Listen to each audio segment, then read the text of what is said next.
Hubsan, out of Shenzhen, China, is a company designing and manufacturing mainly RC quadcopters.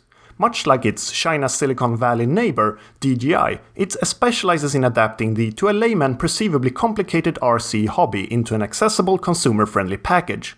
But while DJI focuses on big, expensive aircrafts, Hubsan operates in the more affordable realm of micro quadcopters, a size class they actually helped create. The company was formed in 2010, and 2 years later, in the fall of 2012, the Hubsan X4 was released, a product which would come to skyrocket in popularity and from then on be synonymous with the Hubsan brand. The X4 was a micro-sized toy-grade quadcopter, the first one of its kind and the smallest ready-to-fly quadcopter at the time.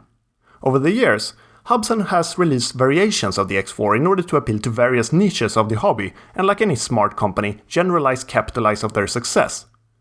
2013 saw the release of a camera variant for the aspiring aerial photographer, an FPV variant for people looking to increase their immersion, and a slim, trim and generally improved variant for anyone not yet on the bandwagon. Fast forward to late 2014, and Hubsan announces its plan for the next generation of X4 quadcopters, with new features, new design, and a new symbol, a plus sign, at the end of the name to signify the difference. Then, nothing.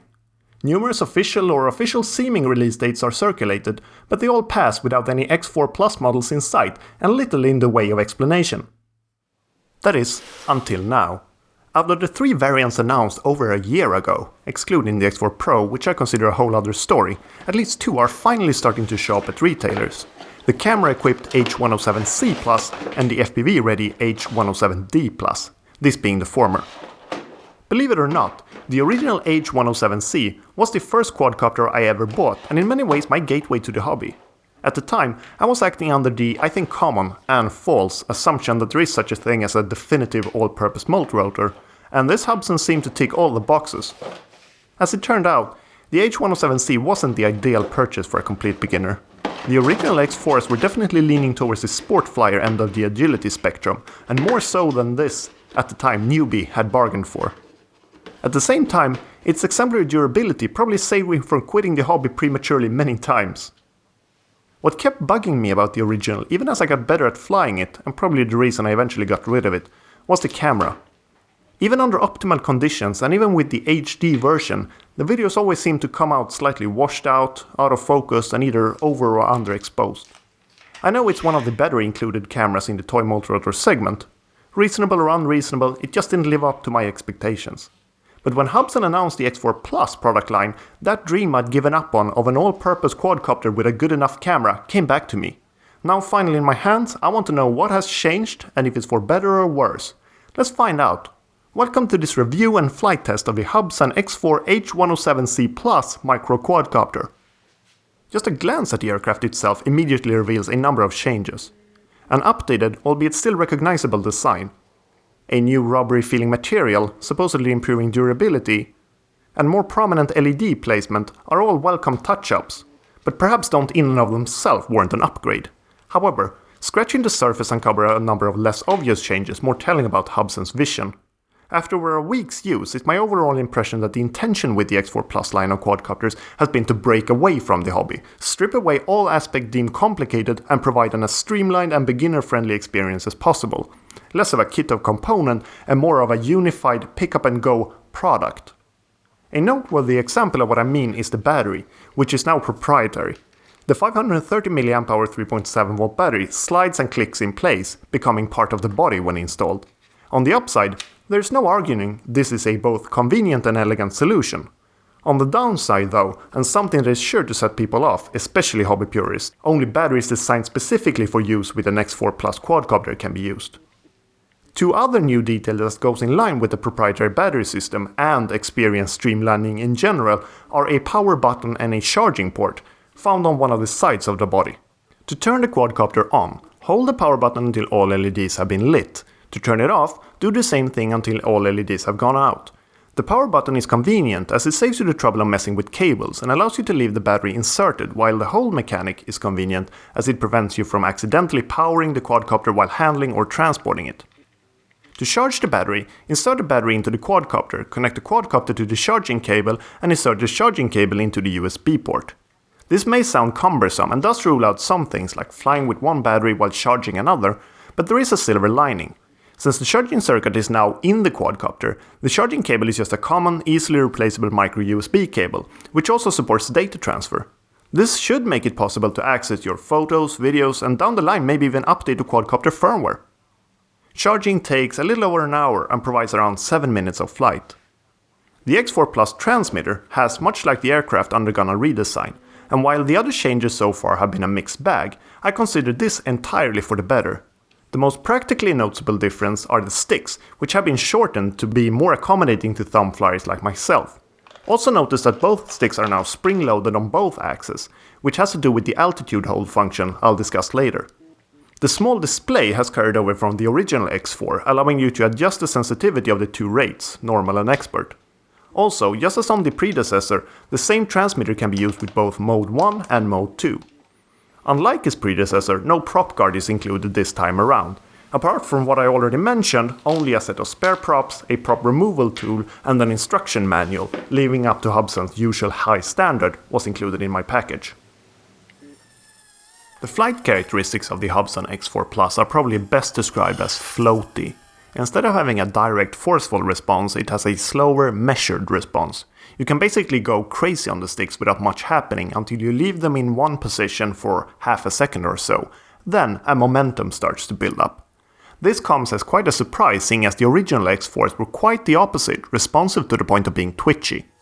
Another area where the X4 Plus differs greatly from its predecessor is rates. Where the original X4s could arguably be considered sport flyers, the upgrade has been dialed down. Even on the expert rate with the transmitter configured to 100% sensitivity, the X4 Plus does not have a very deep pitch. The yaw is especially slow, unproportional even to the already limited pitch and roll. Overall, Hubsan has done a complete 180 with regards to the flight characteristics, going from responsive and zippy to measured and leisurely. My initial reaction from flying the X4 Plus was one of disappointment. But with repeated flights, Hubsan's intention has dawned on me. This is definitely a case of fly it as it wants to be flown.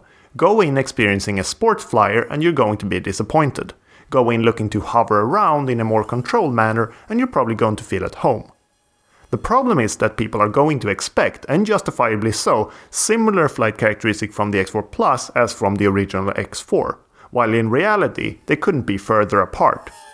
I'm starting to feel like a broken record here, but this all goes very much in line with my impression of Hubsan having gone for a streamlined beginner-friendly experience with the X4 Plus line.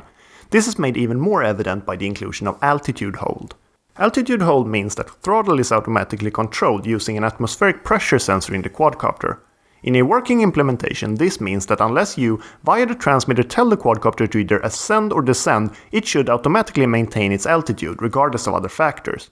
Unfortunately, I would hesitate to call the X4 Plus a working implementation. About half of the time it works, and while requiring some getting used to, is quite convenient.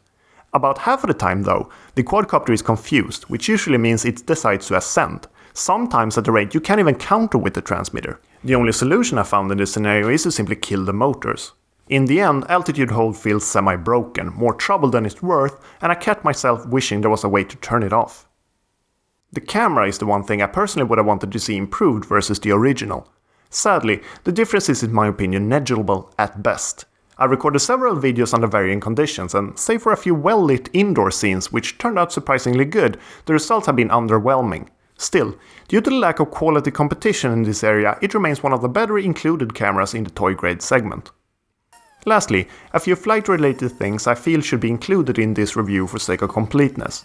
The X4 Plus, unlike its predecessor, does have a headless mode, which from my limited testing of the feature seems to work well. It also does flips and does so well and in all directions. In terms of range and transmitter-receiver communication in general, I have experienced no issues whatsoever.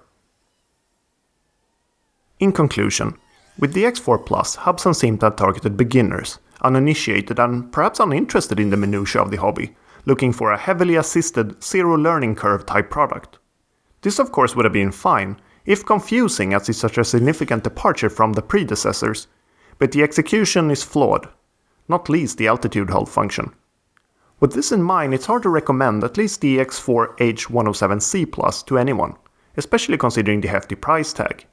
It's mostly a bust, and no one is more saddened by this than me. I like Hubsan, and I can't shake the feeling they had a great vision for this product line, but that it was pushed out the door before they had time to iron out all the kinks.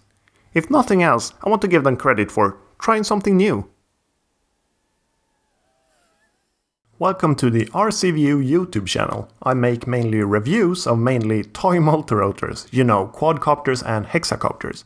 If you're into that sort of thing and enjoyed this video, feel free to check out some of my other videos or subscribe to my channel to be notified whenever new videos become available. As always, feel free to leave feedback, tips, requests, etc. in the comment section below. See you soon in another review. Bye!